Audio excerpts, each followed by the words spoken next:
Construction activities to develop Palali Airport as an international airport commenced today. The proposed development activities for the Palali Airport, which will take place in 3 phases, was launched today under the auspices of Minister Arjuna Ranatunga. Deputy High Commissioner to India S. Balachandran also attended the event.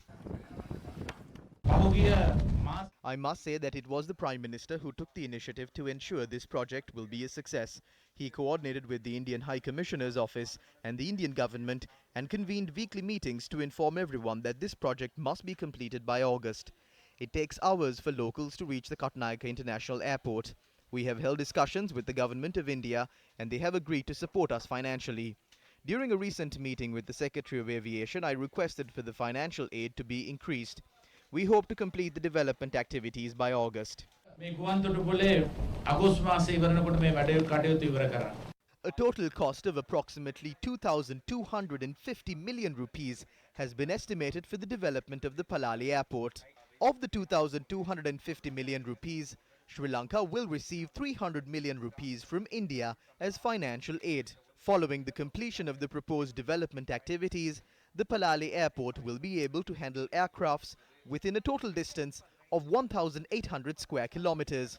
Meanwhile, Legislative Fellow of the U.S. Senate, Damian Murphy, and Policy Fellow of the U.S. Senate Committee on Foreign Relations, Yelda Kazimi, arrived in Myliddi, Jaffna, and inspected the Myliddi Fisheries Harbour.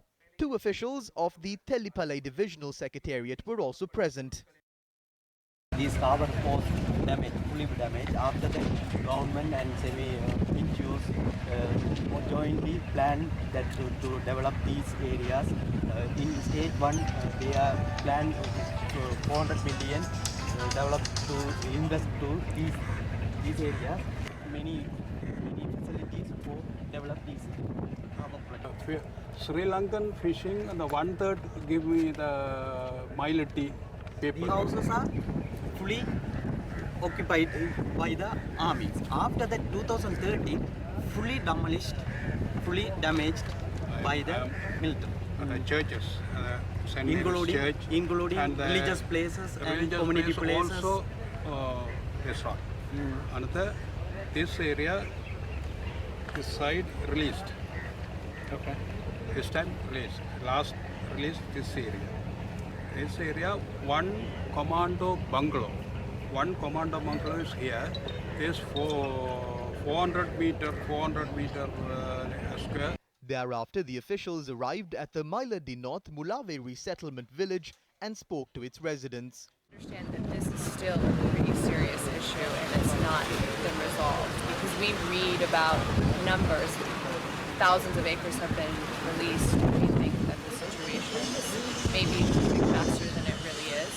So this sort of engagement and seeing you and talking to you helps. However, it is unclear as to why 2 officials from the U.S. Senate were travelling in Jaffna, inquiring into these issues faced by the people. When News First inquired about this, the Tellipalai Divisional Secretary S. Sivashri said that the U.S. officials were permitted to inspect the area upon the approval granted by a letter from the Jaffna Government Agent's office. The additional divisional secretary said he facilitated the inspection of the 2 U.S. Senate officials. He added that this group had visited the area on previous occasions as well.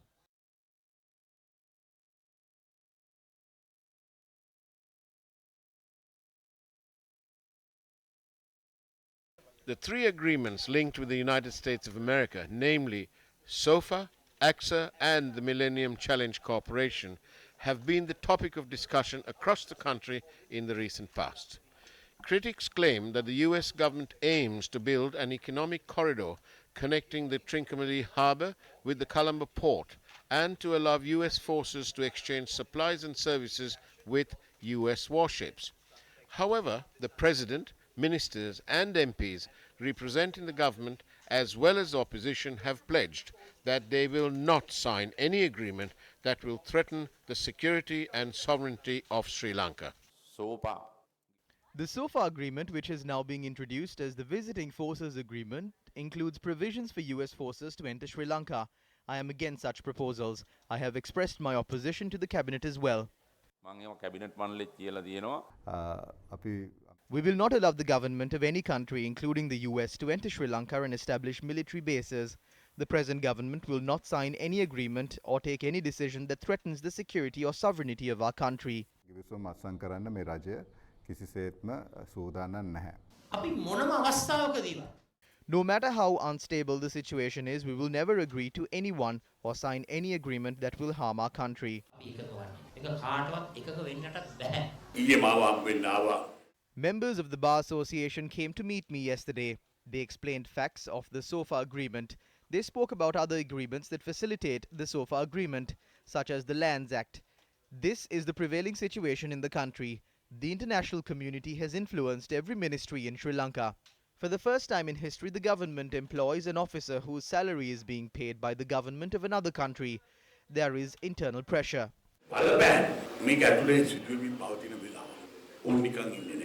When such pledges have been made by politicians across the board, the question remains as to who authorized US Senate officials to visit Myliddi in the northern province.